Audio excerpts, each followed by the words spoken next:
This website is 13 months old and has only made me $15.94 in the past 30 days. So here's the page views in the past 30 days. Only 1,113. You can see here that the site has been growing steadily, and in the past 3 or 4 months there has been a lot better growth than there was before, but it's still nothing like what you would want. The revenue is really low for this age of a website. By 13 months old, you should be at least doing $1,000 a month. If we compare the low page views and low revenue to other case studies I've shared on this channel, you can see that I've done really dismally with this case study. For example, my pedal to the metal strategy had 160,000 page views in month 12 and $872 that month. My sandbox indexing strategy, where I put a website up and then waited 6 months before started putting a lot of content up, was still getting 15,000 page views and $1,500 per month by month 12. And my steady grind strategy, which was the most recent case study on this channel called the Race to $5,000 case study, in month 12 it had 100,000 page views and $1,400. So compared to the performance of my past case studies, this one's doing really poorly.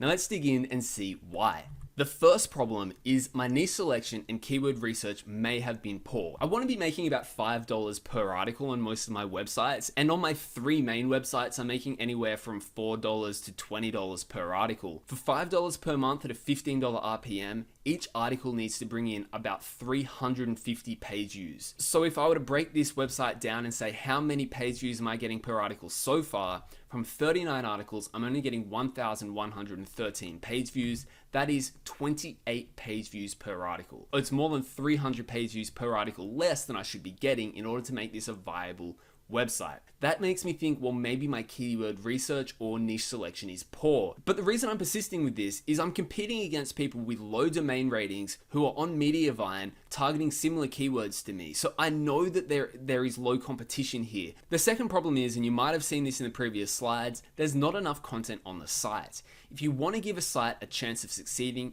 especially if it's a display ads play, you're going to be wanting to get 200, 300 articles on the site before you can really tell whether or not it's a failure. The more articles you have, the more topical relevance you're going to be able to show to Google to say, look, I'm an expert in this topic, help me rank, and the more natural links you're going to pull in. So with just 39 articles on the site, maybe I just haven't put enough articles up yet to get any traction. You can see since month 9, I started adding content after letting the site sit for 8 months with only 15 articles on it. And since month 9, you can also see there is a little bit more traction. So we can see that there is a bit of a correlation between adding content and getting more page views on this website. However, I would also say that you don't need tons and tons of content in order to start seeing success. So for example, here's another one of my websites that I put up with only 35 articles on the site. And it's also got more earnings than my current site from display ads and $250 a month in commissions. I'm showing you this to say I could have succeeded with 39 articles if I'd just chosen the right topics. So it's not necessarily just that there's not enough content, but it may be part of the problem. Anyone who's been in niche website buildings for more than 5 minutes knows the key to building a website is content plus links equals growth. So adding more content can help with the growth. What I'm going to do is I'm going to use Content Pit to add a lot more content to this website. This month, I started a 50,000 words package with Content Pit.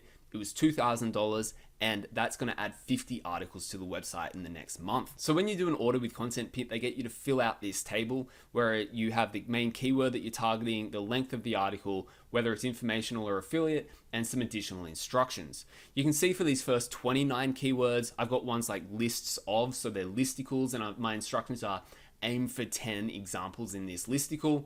I've got a couple of versus articles. I've got some questions, is X and what is X?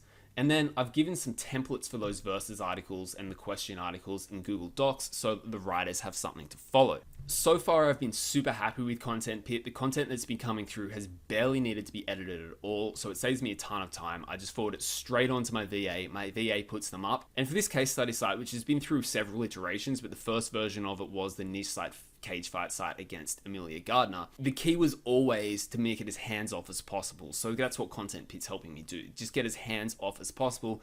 They give me the content at a good rate that's good quality content. I can send it to my VA, throw it up, and it's not going to distract me from my main sites. Guys, I forgot to say when I was editing this video that there is a link to Content Pit in the description below. It's not an affiliate link, it's a sponsored link. So I'm not going to make any money if you click that link, but if you do, you still get, you can use the Niche Safari code and you can get 10% off Content Pit. Okay, the third possible problem is no links. Earlier I said the key to a good site is links plus content equals growth. Links is the other half of the problem. If you've been following me for a while, or Morton, or Income School, or anyone, you can tell that links aren't necessarily needed to build a good informational site, but they still do help. And when my site is stuck in the mud like it is right now, maybe some links can get it out of its problems. This is less important to me than adding low competition keywords, just lots of content that's low competition. That is usually the key to success. But links do help, so I'm going to do it. If I'm serious about getting this site out of its problems, I should do content plus links. The links I'm getting are the most white hat that I possibly could, which is Haro. So basically answering requests from reporters. So say if the niche was cameras, every time a reporter asks a question about cameras or technology, I can answer that question and say, hey, this is the answer to your question about cameras. They'll publish their article and they'll link back to me. So they're pretty white hat links. It's literally just building relationships with journalists. I'm using Niche Website Builders for the Haro campaign. They're doing it for me for free because I'm going to be doing a review of Niche Website Builders Haro campaign in the future. I'm only about halfway through the first month of that Haro campaign, so I'll let you know after the first month what I think the links are like.